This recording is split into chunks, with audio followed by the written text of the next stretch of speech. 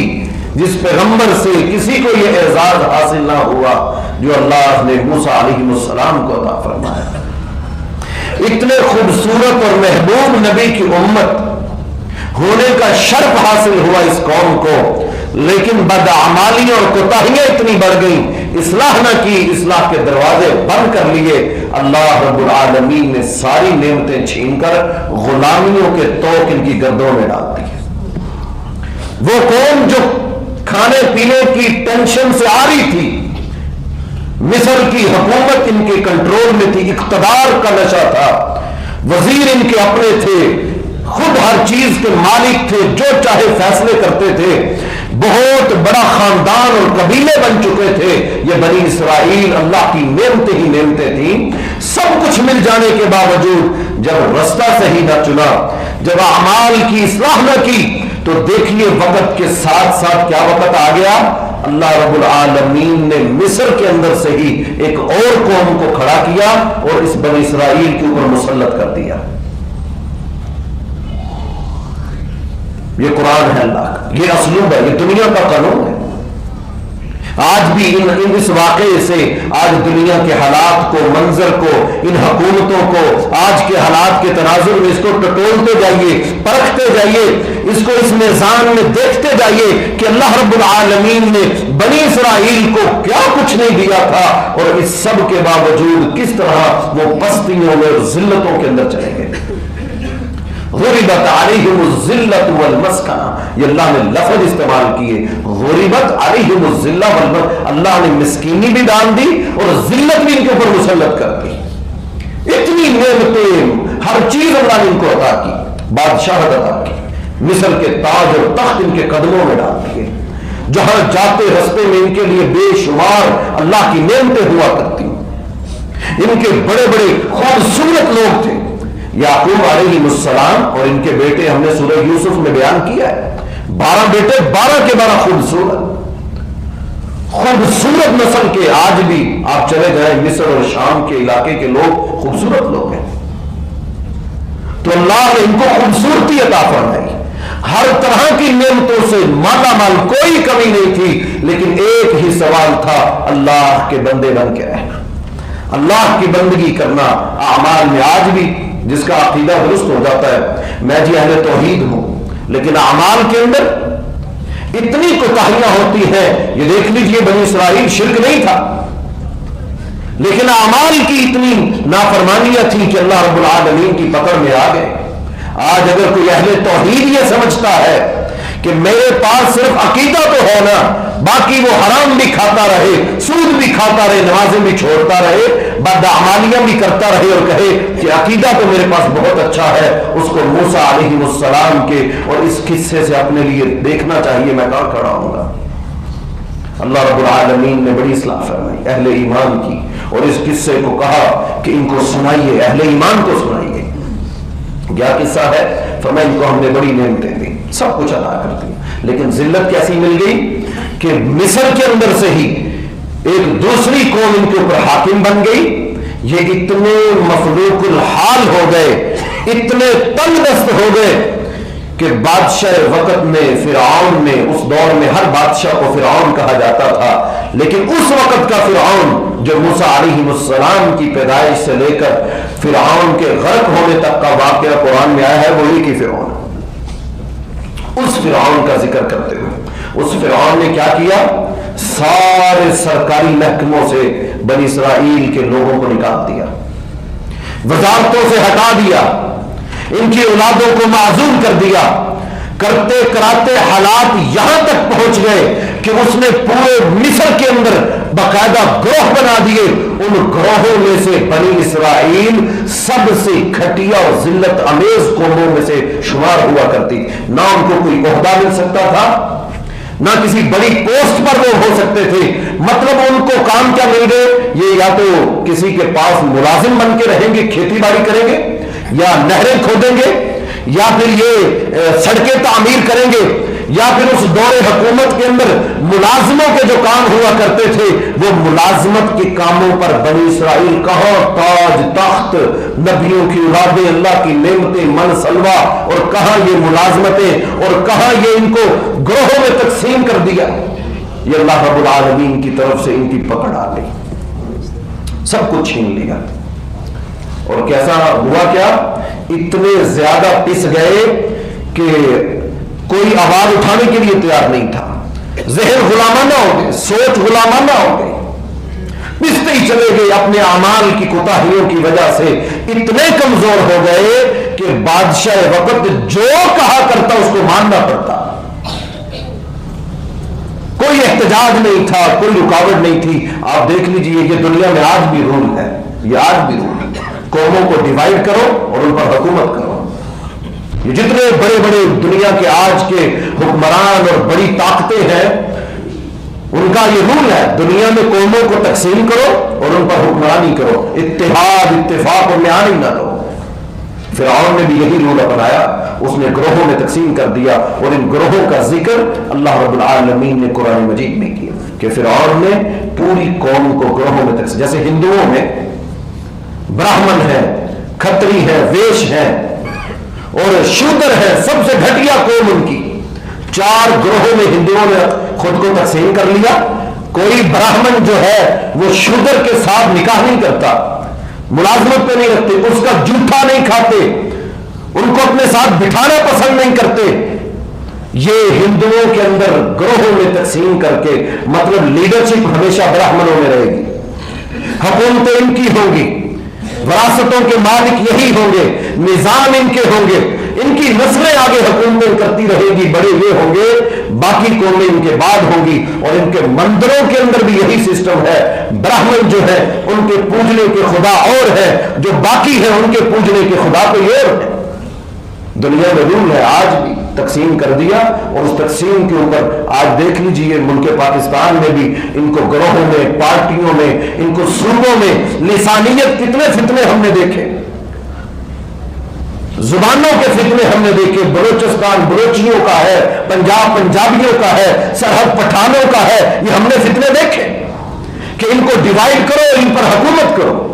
یہ بکھرے رہیں گے، کبھی اکٹھے نہیں ہوں گے، ایک طاقت میں بنیں گے۔ یہی فارمولہ اللہ رب العالمین نے فرعون کا ذکر کیا کہ اس نے مصر کے اندر گروہوں میں تقسیم کر دیا، اور بنی اسرائیل کو سب سے گھٹیا اور کمزور شو کر کے، بے کس کے، کوئی نوکری نہیں، کوئی عہدہ نہیں، کوئی ذمہ داری نہیں، کوئی احتجاج نہیں، بلکہ ان کو کہا کوئی ان کو عزت بھی دیتا ہوا نظر نہ آئے۔ یہ قرآن مجید میں اللہ رب العالمین نے بنی اسرائیل کا ذکر کیا۔ دیکھیے اللہ رب العالمین پھر وَنُرِيدُ أَن نَّمُنَّ عَلَى الَّذِينَ، اللہ کہتے ہیں ہم نے سوچا، ہم نے خیال کیا، ہم نے چاہا کہ اب اس بنی اسرائیل کو اب دوبارہ یہ ذلتیں، آزمائشیں، مشکلات، آخر ہے تو نبیوں کی اولاد ہے، تو مسلمان نا، ابراہیم علیہ السلام کا دین تھا تو اسلام میں ان کے اندر، لیکن بھٹک گئے، ہدایت سے پیچھے ہٹ گئے، اور فرعون کو بھی یہ ڈر تھا کہ میں اور میری قوم قبطی قوم سے اس کا تعلق تھا، سب سے اوپر حکومت میں، طاقت میں، نشے میں، تو مشورے مشیر وہ مشورے دیتے تھے کہ اگر یہ بنی اسرائیل دوبارہ جمع ہو گئے تو تمہاری حکومت کو گرا دیں گے۔ جیسے آج دنیا میں لوگ کہتے ہیں مسلمان اکٹھے ہو گئے، یہ اتحاد میں آ گئے تو کافروں کے سارے نظام ختم کر دیں گے، ان کو یہی ٹینشن ہے۔ اسی لیے تو جہاں جس خطے میں وہ دیکھتے ہیں کہ اسلام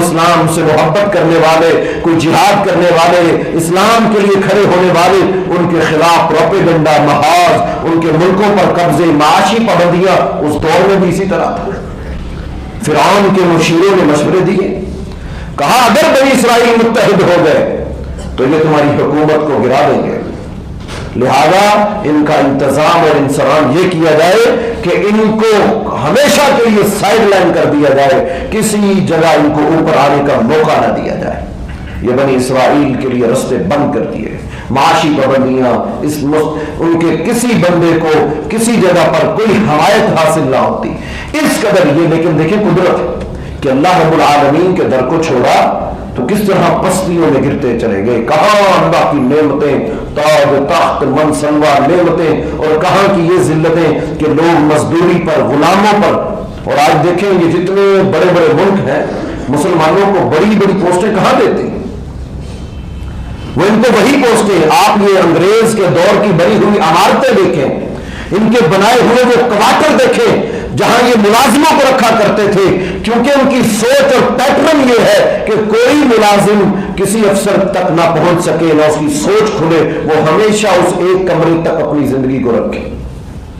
یہ تو اسلام ہے جس نے غلاموں کو تاج اور تخت کا وارث بنا دیا تھا. یہ تو اسلام تھا کہ جس نے بکتے بکاتے سلمان فارس کو رضی اللہ تعالیٰ عنہ فارس سے نکلے تھے، غلام بن گئے، ٹھپے لگ چکے تھے غلامی کے، لوگوں کے پاس مزدوریاں کرنے والے سلمان کو فارس کا بادشاہ بنا دیا. یہ اسلام ہے جو غلامی کی زنجیروں کو توڑ کر قوموں کو عروج پر لے کے جاتا ہے. ورنہ کافروں کے نظاموں کو دیکھو، آج سے 40-50 سال پیچھے یہ ریلوے ہیڈ کوارٹرز ہیں آپ کے پاس مغل پورا کے، جائیے جہاں دیکھیے 100 سال پرانے بنے ہوئے وہ کوارٹر، وہ افسروں کے گھر دیکھ لیجئے، ملازموں کو دیکھیے، پھر ان کا سسٹم دیکھیے، آپ حیران ہو جائیں گے کہ وہ کس سوچ کے ساتھ دنیا کے اندر آئے تھے اور کام کرتے تھے. یہ تو اسلام تھا جس نے مسلمانوں کو حقوق دیے. یہی وجہ ہے کہ معاذ بن جبل رضی اللہ تعالی عنہ ان کا غلام اور ان کا مالک ایک ہی لباس میں تھے. پوچھنے والے نے پوچھا معاذ یہ تمہارے ساتھ کون ہے؟ کہا یہ میرا ملازم ہے، میرا غلام ہے. کہا تمہارا اور اس کا لباس ایک جیسا کیوں ہے؟ کہا رسول اللہ صلی اللہ علیہ وسلم سے سنا تھا، آپ نے فرمایا جو تمہارے ماتحت ہے اس کے ساتھ اچھا سلوک کرو. یہ تو اسلام نے شعور دیا انسانیت کو، ورنہ اس سے پہلے انسانوں کے ساتھ کیا سلوک ہوتا تھا؟ بڑی بڑی عمارتیں بنی اسرائیل سے کھدوائی جاتی، بڑی بڑی عمارتیں بنوائی جاتی، مزدوروں کی طرح جانور اور بھیڑ اور بکریوں کی طرح ان سے کام لیا گیا. بنی اسرائیل لیکن تھے اسلام والے، گنہگار تھے، نافرمانیوں میں تھے. آزمائش کا وقت تھا، اللہ رب العالمین نے وَنُرِيدُ ہم نے ارادہ کر لیا کہ اب ہم نے اس قوم کو کمزوریوں سے نکال کر دوبارہ وہ عزتیں، وہ بہاریں، وہ نعمتیں عطا کر دی. تو اللہ رب العالمین نے جو فرعون جس کے خواب بڑے لوگ عجیب واقعہ سناتے ہیں کہ جی نجومیوں نے اس کو کہا، مجھے تو اس طرح کی کوئی روایت نہیں ملی. بہرحال قرآن مجید میں جو ذکر اللہ رب العالمین نے کیا، یہ خواب کا ذکر بعض روایتوں میں آتا ہے کہ فرعون کو خواب آیا تھا کہ تیری ریاست میں ایک بچہ پیدا ہوگا جو اتنا طاقتور ہوگا، اللہ رب العالمین اس کو اتنی قوت دے گا، وہ تیرے تخت کو، تیرے نظام کو، سسٹم کو ختم کر دے گا. تو اس کو ڈر لگا، اس نے پورے علاقے میں اعلان کرا دیا کہ بنی اسرائیل کا کوئی بچہ پیدا ہو اس کو زندہ رہنے کا کوئی حق نہیں. عورتوں کو زندہ رکھتا تھا اور جو بچے پیدا ہوتے تھے ان کو وہ قتل کر دیتا تھا. یذبح ابناء، یہ بہت بڑی آزمائش ہے، یہ کم آزمائش نہیں. باقی آزمائشیں اپنی جگہ، حکومت چلی گئی، تخت چلا گیا، مزدوریاں کرتے تھے، منصبہ چلا گیا، ہر چیز، یہ ایک الگ آزمائش. لیکن بچہ پیدا ہو اور باپ کے سامنے بیٹے کی گردن اڑائے، یہ کتنی بڑی آزمائش تھی. اس سے بڑی کوئی آزمائش نہیں ہو سکتی ماں باپ کے لیے کہ ان کی اولاد کو اتنی بڑی آزمائش کے اندر یہ ڈل چکے تھے. یہ بد اعمالیاں قوموں کو یہاں پر لے آتی ہیں. اتنی بڑی بڑی پکڑ کے اندر انسان آ جاتا ہے جب اپنے اعمال کی اصلاح نہیں کرتا، جب وہ قومیں سیدھے راستے پر آنے کے لیے اپنے عزم کو نہیں دہراتی. جو لگا ہے لگا رہے، جو ہمیں کیا، اتنے کر رہے ہیں تو ہم بھی تو کر ہی رہے ہیں. یہ چیزیں قوموں کو برباد کر دیتی. یہ قرآن مجید میں اللہ نے قوموں کا ذکر جو ہم سے پہلے، مجھ سے پہلے، آپ سے پہلے اس زمین پر آباد تھی اور اللہ کی نعمتوں میں تھی. اللہ رب العالمین نے ہم سے پہلے ان قوموں کا ذکر کیا کہ دیکھیے کس طرح آزمائشوں میں تھے. بچہ پیدا ہوتا ذبح کر دیا جاتا. لیکن اللہ رب العالمین جب کسی چیز کا ارادہ کر لیتے ہیں تو اس خالق و مالک کے ارادے کو کون بدل سکتا ہے؟ اب ان کی کمزوری کو بیان کہ کمزور تھے، کچھ نہیں تھا، حکومت نہیں تھی، اور یہ اللہ کا نظام ہے، یہ ہمارے رب کا نظام اور قدرت ہے. ہمیشہ اللہ رب العالمین نے کمزوروں سے اپنے دین کا کام لیا، ان کو کھڑا کیا ہے. کمزوروں سے اللہ نے ایسے ایسے کام لیے. ایک مچھر سے کتنے بڑے بادشاہ کو اللہ نے ختم کرا دیا. ابابیلوں سے ہاتھیوں والوں کو شکست دے دی. یہ اللہ کا نظام ہے، قدرت ہے. کمزوروں کے ذریعے اللہ رب العالمین طاقت والوں کو، نشے میں دھت لوگوں کو، جن کو اپنے اقتدار کا اتنا گھمنڈ ہوتا ہے کہ وہ دنیا کے اندر اپنے آپ کو رب العالمین سمجھ بیٹھتے ہیں کہ ہمارے فیصلے، ہمارے نظام، ہم ہی سب کچھ ہے، ان کو ایسے اللہ رب العالمین عہدے میں گراتے ہیں جیسے فرعون کا یہ حال آگے ہم انشاءاللہ سنیں گے. موسیٰ علیہ السلام کو اللہ رب العالمین نے پیدا فرمایا ان حالات میں جب بچوں کو قتل کر دیا جاتا تھا. اللہ رب العالمین قرآن مجید میں کہتے ہیں ہم نے وحی کی موسیٰ کی ماں کی طرف کہ اگر تجھے ڈر ہے، خوف ہے کہ یہ قتل کر ڈالیں گے، تو جب موسیٰ کو پکڑنے کے لیے فرعون کے کرندے اس کو ذبح کرنے کے لیے آئیں گے تو ایسا کرنا، اس کو ایک یم کے اندر ایک ٹوکرے میں یا ایک صندوق میں ڈال کر دریائے نیل کے حوالے کر دینا. اب یہ بھی بہت بڑی آزمائش تھی ماں کے لیے کہ بیٹے کو ایک صندوق میں بند کر کے دریا کی موجوں کے حوالے کر دینا. مر جائے تو صبر آ جاتا ہے کہ چلا جائے دنیا سے. آپ دیکھ لیں یہ بچے گم ہو جاتے ہیں، ماں باپ سے جا کر ملیں تو وہ زیادہ بے چینی ہوتی ہے. ہر رات انسان مرتا ہے، ہر رات پریشان ہوتا ہے. ماں کے کلیجے منہ کو آتے ہیں کہ کس حال میں ہمارا بچہ ہوگا. تو بچے کا دنیا سے چلے جانا ایک اللہ کا حکم سمجھ کر صبر آ جاتا ہے، لیکن گم ہو جانا اور پتہ ہی نہ ہونا کس حال میں ہوگا. ساری زندگی یوسف علیہ السلام کی جدائی اسی لیے تو تھی، رو رو کر بری حالت تھی، غم زدہ تھے کہ پتہ نہیں تھا کس حال میں ہوگا. بیٹے اور بھائی کہتے تھے ابا جان یوسف اللہ کو پیارا ہو گیا، اور باپ یعقوب کہتے تھے کہ میرا رب نا انصافی کرنے والا نہیں، میں اپنے رب پر یقین اور صبر کرتا ہوں، اللہ رب العالمین مجھے ضرور یوسف سے ملاقات کرائے گا. یہ زیادہ آزمائش ہوتی ہے کہ کوئی چیز گم ہو جائے، بچہ گم ہو جائے تو ماں باپ کے لیے بڑا مشکل مرحلہ ہوتا ہے. تو ماں کے لیے یہ بڑا مشکل، یہ اللہ رب العالمین نے بے چینی بھی موسیٰ علیہ السلام کی ماں کی قرآن مجید میں ذکر کی کہ موسیٰ کی ماں ڈر میں، خوف میں، اس کا دل بند ہو رہا تھا کہ کیسے میں اس کو ڈال دوں. بہرحال اللہ کا حکم اللہ نے دل میں ڈال دیا. موسیٰ علیہ السلام کی ماں نے ایک صندوق میں بند کر کے موسیٰ علیہ السلام کو دریائے نیل کے اندر چھوڑ دیا. لیکن ماں تھی، صرف چھوڑا ہی نہیں، فوراً اپنی موسیٰ کی بہن کو کہا، اپنی بیٹی کو کہا کہ اس صندوق کے ساتھ ساتھ چلتی جاؤ، پتہ نہ چلے کسی کو کہ اس بچے کی تم کچھ لگتی ہو. اگر کرندے تمہیں پکڑ لیں بادشاہ کے یا کسی کو پتہ چل جائے تو تم کہنا میں ویسے ٹہل رہی تھی، میرا اس بچے سے کوئی تعلق نہیں، تاکہ وہ تمہیں پکڑ نہ لے، سزا نہ دے اور اس کو قتل نہ کر دے. تو اللہ کا حکم سمجھ کر موسیٰ علیہ السلام کی ماں نے ان موسیٰ کو سمندر کے دریا کے حوالے کر دیا. ساتھ ساتھ چلتی گئی. آگے بادشاہ کا وہ محل جس کے قریب سے دریائے نیل گزر رہا تھا. اللہ رب العالمین ہے، نظام ہے اللہ کا، کیسے حالات پیدا کرتا ہے، کیسے ماحول بناتا ہے، کیسے کیسے لوگ. ڈاکٹر اسرار صاحب اللہ تعالیٰ ان کی قبر پر رحمت فرمائے، ان کا ایک بیان سن رہا تھا. وہ کہتے ہیں قائد اعظم محمد علی جناح رحمہ اللہ کانگریس کے ساتھ معاہدہ ہو چکا تھا کہ ہم الگ وطن کا مطالبہ نہیں کریں گے، ہم مل جل کر رہیں گے، اختلافات ختم کر دیں گے. لیکن کشمیر کے اندر جو ایک حکمران تھا، اس اللہ ہے نا، اللہ حالات پیدا کرتا ہے. میں ان کا بیان سنا، وہ کہتے اس کشمیر کے ہندو رہنما نے قائد اعظم کو کہا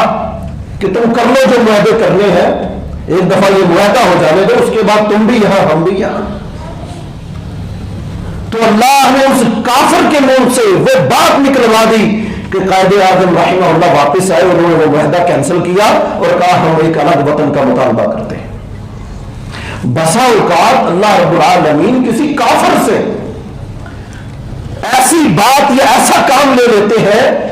کہ جو جو بڑے بڑے ولیوں سے بھی نہیں ہوتے کہ اللہ تعالیٰ ان کے ذریعے ایسے حالات پیدا کروا دیتے ہیں کہ اللہ تعالیٰ اپنے نظام کو، اپنی حکومت کو، اپنے لوگوں کی مدد کرنا چاہتے ہیں، غیبانہ مدد اپنے بندوں کی اللہ کیسے کرتے ہیں۔ اور یہ موسیٰ علیہ السلام کا قصہ عقل مندوں کے لیے اللہ کی طرف سے بہت بڑی نصیحت ہے کہ کیسے بادشاہ کے کرندوں نے اس صندوق کو اٹھایا اور لے جا کر جب فرعون کے سامنے اس بکسے کو کھولا گیا، اتنا خوبصورت، نبی تو خوبصورت ہوتے ہیں، انبیاء جتنے اللہ نے مبعوث کیے، جتنے انبیاء اللہ نے پیدا کیے، اور موسیٰ علیہ السلام کتنے خوبصورت ہوں گے، سبحان اللہ۔ جب موسیٰ علیہ السلام کو فرعون کی بیوی آسیہ رضی اللہ تعالی عنہ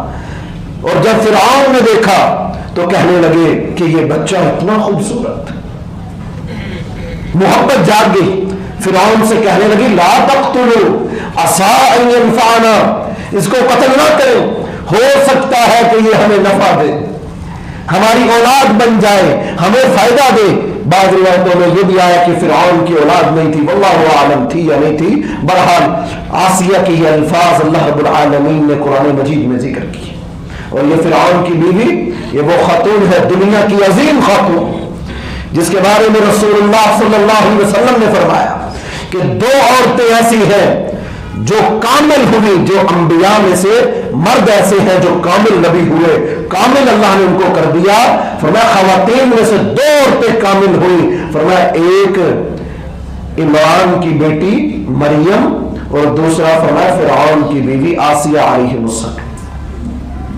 کامل خاتون، جنت کی سردار۔ اللہ رب العالمین سے کہا تھا، قرآن مجید میں ہے، اللہ اکبر، کہ اے اللہ مجھے جنت چاہیے، صرف جنت نہیں چاہیے، ربنا ان سورہ تحریم کا آخری رکوع ہے جس میں یہ اللہ رب العالمین سے دعا موجود، ہم ذکر کریں گے انشاءاللہ آگے آسیہ علیہ السلام کا ذکر۔ بہرحال یہ جنتی خاتون آپ بعد میں ایمان لے آئیں موسیٰ علیہ السلام پر، ان کے رب پر، لیکن اللہ تعالیٰ نے دیکھے کیسے کیا۔ اللہ تعالیٰ کہتے ہیں وَهُمْ لَا يَشْعُرُونَ، فرعون نہیں جانتا تھا کہ یہ ہم کیا فیصلہ کرنے لگے، اس کا علم نہیں تھا کہ یہ ہونے کیا لگا، لیکن اللہ رب العالمین تو جانتے تھے۔ خالق و مالک کے منصوبے دیکھیے کہ اس نے سارے رستے بند کر دیے، قتل و غارت شروع کر دی، بچہ پیدا ہوتا قتل کر دیا جاتا، لیکن اس کے باوجود اللہ رب العالمین نے موسیٰ علیہ السلام کو کس طرح اس کے محل میں پہنچایا، اور پہنچانے کے بعد اس کی ماں سے اللہ رب العالمین نے وعدہ کیا کہ ہم تجھے موسیٰ سے ضرور ملوائیں گے۔ اس کے ملوانے کا انتظام دیکھیے کیسے کیا۔ فرعون نے جب اس خوبصورت بچے کو دیکھا اور اپنی بیوی کی باتوں کو سنا تو کہنے لگا کہ ہاں ٹھیک ہے، اس کو قتل نہیں کیا جائے گا، اور پتہ بھی نہیں تھا کہ یہ بچہ بنی اسرائیل کا ہے۔ تو بنی اسرائیل کا خوبصورت حسین و جمیل بچہ اللہ رب العالمین نے بادشاہ وقت کے محل میں پہنچا دیا۔ اب اس کی پرورش کا آغاز کرنے لگے، بادشاہ مان گیا، ٹھیک ہے، دودھ پلانے لگے۔ اللہ رب العالمین نے موسیٰ علیہ السلام کو روک دیا، کسی کا دودھ نہیں پینا سوائے اپنی ماں کے۔ تو وہ بچی جو اپنے بھائی کے ساتھ ساتھ دریا کے کنارے جا رہی تھی، جب لوگوں میں باتیں مشہور ہو گئی کہ بادشاہ نے ایک بچے کو گود میں لیا ہے، تو وہ بچہ دودھ کسی کا نہیں پی رہا، تو موسیٰ علیہ السلام کی اس بہن نے کہا میں ایک عورت کو جانتی ہوں جو بڑی نیک ہے، جو بڑی اچھی ہے، مجھے یقین ہے کہ اس نے اس انداز میں بات کی کہ کسی کو شک بھی نہ ہو کہ میں اس کی بہن ہوں اور وہ اس کی ماں ہے، بلکہ کہا میں ایک عورت کو جانتی ہوں کہ جو بچہ بھی دودھ نہیں پیتا وہ اس خاتون سے دودھ پلوائے تو پی لیتا ہے، تو موسیٰ کو اس عورت سے دودھ پلوایا جائے۔ اللہ کا نظام دیکھیے کیسے اللہ تعالیٰ نے اس بچے کو وہاں سے نکال کر موجوں کے اور سمندر دریا کوئی چیز ڈالے فوراً ڈوب جاتی ہے، موجوں میں روانی آتی ہے، ٹوٹ جاتی ہے، کچھ بھی ہو سکتا ہے، لیکن اللہ کا حکم تھا پانی کو کہ نہ اس کو ڈبونا ہے بلکہ اس کی حفاظت سے اس کو کہاں تک پہنچانے، اللہ کا نظام ہے۔ انسان اس میں تدبر کرتا جائے، غور کرتا جائے تو کتنی چیزیں انسان کی عقل کو کھول کے رکھ دیتی ہیں کہ وہ خالق میرا، وہ مالک، وہ رب العالمین کہ جس نے اس طرح موسیٰ علیہ السلام کی پرورش کا انتظام کیا۔ کہا کہ ہم نے موسیٰ کی ماں کو بلوایا، فرعون کے دربار کے اندر، تو موسیٰ علیہ السلام نے فوراً اپنی ماں کا دودھ پینا شروع کر دیا۔ کیسے ہم نے ملوا دیا ماں اور بیٹے کو؟ خیال آیا کہ ہو سکتا ہے بادشاہ کے کرندے قتل نہ کر دیں۔ اللہ رب العالمین کہتے ہیں موسیٰ علیہ السلام کی ماں کا دل بند ہو گیا بیٹے کی جدائی سے۔ وہ بتانے لگی تھی کہ یہ موسیٰ میرا بیٹا ہے، لیکن اللہ کہتے ہیں الربتنا، ہم نے روک دیا، ہم نے موسیٰ کی ماں کے دل پر گرفت کر لی، ہم نے اس کو روک لیا، مضبوط کر دیا، لیکن وہ تو چاہتی تھی کہ میں بتا دوں تاکہ یہ نہ ہو کہ فرعون کے کرندے اس کو قتل کر ڈالیں یا اس کے ساتھ کچھ اور معاملہ کریں۔ چلیں جو کرنا ہے، ہو سکتا ہے میرا بچہ بچ جائے۔ ماں ہے نا، اپنے لیے سارے جتن کرتی ہے، اپنے بچے کے لیے کوشش کرتی ہے۔ تو موسیٰ علیہ السلام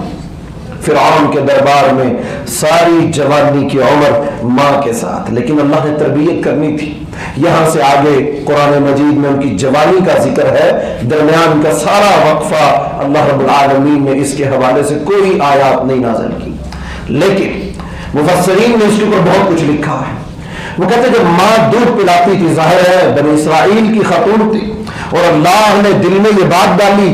کہ اس کو دریا میں ڈالو اور یہ کرو، تو یہ سارا معاملہ ماں تو جانتی تھی، لیکن ماں جب دودھ پلاتی تو موسیٰ علیہ السلام کی تربیت کیا کرتی اور ان کو کہا کرتی کہ تمہارے باپ دادا کا دین ابراہیم اور یعقوب اور یوسف علیہ السلام کا دین جو ہے وہ ایک اللہ کے سامنے جھکنا، اس کی پیروی کرنا اور اللہ کے نظام کے اوپر کھڑے ہونا، یہ ان کی تربیت کیا کرتی۔ اور ادھر مصر کے اور تخت اور تاج کے شہزادوں والی زندگی، مطلب ہر قسم کا علم اور علوم اور فنون ان کو سکھائے جاتے، دنیا کی ساری مہارتیں ان کو پڑھائی جاتی۔ ظاہر ہے فرعون نے گود لیا بیٹا جو شہزادہ ہے، شہزادوں والی زندگی مل گئی، کہاں سے اٹھا کے اللہ رب العالمین نے کہاں لابس آیا۔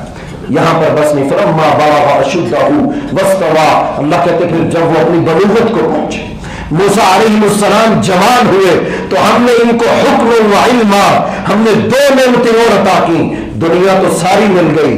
بادشاہت کرنے کے طریقے مل گئے، علوم اور فنون آ گئے، اور ساری مہارتیں، تیر اندازی، جنگجوئی، جو کچھ شہزادوں کو سکھایا جاتا ہے ہم نے موسیٰ کو فرعون کے دربار میں سب کچھ سکھا دیا۔ اور جو دینی تربیت اور روحانی تربیت تھی وہ موسیٰ علیہ السلام کی ماں نے ان کی کر دی۔ پھر اللہ کہتے ہیں ہم نے ان کو کیا سکھایا؟ ہم نے ان کو حکم و علما، ہم نے ان کو قوت فیصلہ۔ یہ بہت کم لوگوں کو ملتا ہے کہ فیصلے کی قوت ان کے اندر ہو، کہ ایسا مضبوط فیصلہ کہ اس پر وہ ڈٹے رہے اور کھڑے رہے، مطلب غلط فیصلہ نہیں بلکہ حکم و علما، کہ فیصلے کی دانائی بھی ان کو ہو کہ یہ فیصلہ جو میں کرنے لگا ہوں اس کی باریکیاں یہ ہے اور اس کی بصیرت یہ ہے، یہ بھی اللہ جس کو عطا کر دے، یہ اللہ کی نعمت ہے۔ کہا ہم نے موسیٰ علیہ السلام کو یہ دانائی عطا فرمائی کہ وہ بہترین فیصلے کرنے والے، اور دوسرا فرمایا ہم نے ان کو علم عطا فرمایا، علم کی نعمت عطا فرمائی۔ اور یہ علم دانائی والا علم تو بڑا ہے دنیا میں، لیکن کچھ کا علم ان کو جہنم میں لے کے جائے گا، اور لیکن کچھ کا علم ایسا ہوگا اللہم انی اسألک علما نافعا، جو رسول اللہ صلی اللہ علیہ وسلم نے فرمایا کہ علم وہ ہے جو نافع علم ہوتا ہے، جو لوگوں کے لیے نفع کا باعث ہو، وہ علم، وہ مہارت، وہ فن جو انسان کو ڈگری تو دے دے لیکن اسلوب اور اخلاق اور آداب اور تہذیب اور تمدن نہ سکھائے، انسانیت نہ سکھائے، وہ علم انسان کے لیے وبال جان بن جائے گا۔ اس لیے کہا کہ ہر نماز کے بعد فجر کی، اللہ کے نبی علیہ السلام فجر کی نماز کے ذکر میں یہ دعا کیا کرتے تھے، اللہم انی اسألک علما نافعا، اے میرے اللہ میں تجھ سے سوال کرتا ہوں ایسے علم کا جو نافع ہو، علما نافعا ورزقا طیبا، ایسا رزق مانگتا ہوں جو پاکیزہ ہو، جو کسی کا نہ ہو، جو حلال ہو، جو ناجائز طریقے سے کمایا ہوا نہ ہو، رزقا طیبا، مجھے یہ رزق پاکیزہ رزق عطا فرما۔ تو یہ دعا ہمیں بھی کرنی چاہیے۔ تو اللہ رب العالمین نے موسیٰ علیہ السلام کو یہ دو نعمتیں عطا فرمائیں، علم بھی دیا، اور یہ علم ہم سب کو اللہ ایسا علم فرمائے جس سے اللہ بھلائی کا ارادہ کرتا ہے، یہ حدیث بھی یاد رکھیے گا، جس سے اللہ بھلائی کا ارادہ کرتا ہے یفقہہ فی الدین، اس کو اللہ دین کی سمجھ عطا کر دیتا ہے، دین کا علم عطا کر دیتا ہے۔ یہ دین کا علم نہ ہونا ایک بہت بڑا عیب ہے، بہت بڑی کمزوری ہے۔ دنیا کے کسی بھی مقام پر انسان چلا جائے، اگر اس میں دینی شعور نہیں، مسلمان ہے لیکن پتہ ہی نہیں مسلمان کیا ہوتا ہے، مسلمان ہے لیکن اس کو پتہ ہی نہیں طریقہ نماز کیا ہے، غسل کا طریقہ کیا ہے، اس کو آداب ہی نہیں پتا، اخلاق ہی نہیں پتا، وہ کیسا مسلمان ہے جس کو دنیا کی ہر چیز کا علم ہے، جو جہازوں کو جوڑ لیتا ہے، موبائلوں کو جوڑ لیتا ہے، ہر اپلیکیشن استعمال کر لیتا ہے، ہر چیز کا علم اور ہنر اس کے اندر ہے، لیکن نہیں ہے تو دین کا علم نہیں ہے۔ انسان جس کی طرف چلے اللہ اس کو چلا دیتے ہیں۔ تو ہمیں چاہیے کہ ہم وہ دعا جو نبی علیہ السلام کیا کرتے تھے علم نافع کی، ہم بھی وہ دعا اللہ سے کیا کریں۔ مرنے کے بعد انسان کے نام اعمال میں جو چیزیں قیامت تک قائم آئیں گی ان میں سے ایک چیز علم ہے، جو اس نے کسی کو بتا دیا۔ میں نے یہاں خطبے میں ایک دعا آپ کو سنائی، اللہم انی اسألک علما نافعا ورزقا طیبا، یہ دعا میں نے سکھائی، آپ نے سیکھ لی، آپ نے آگے کسی کو بتائی۔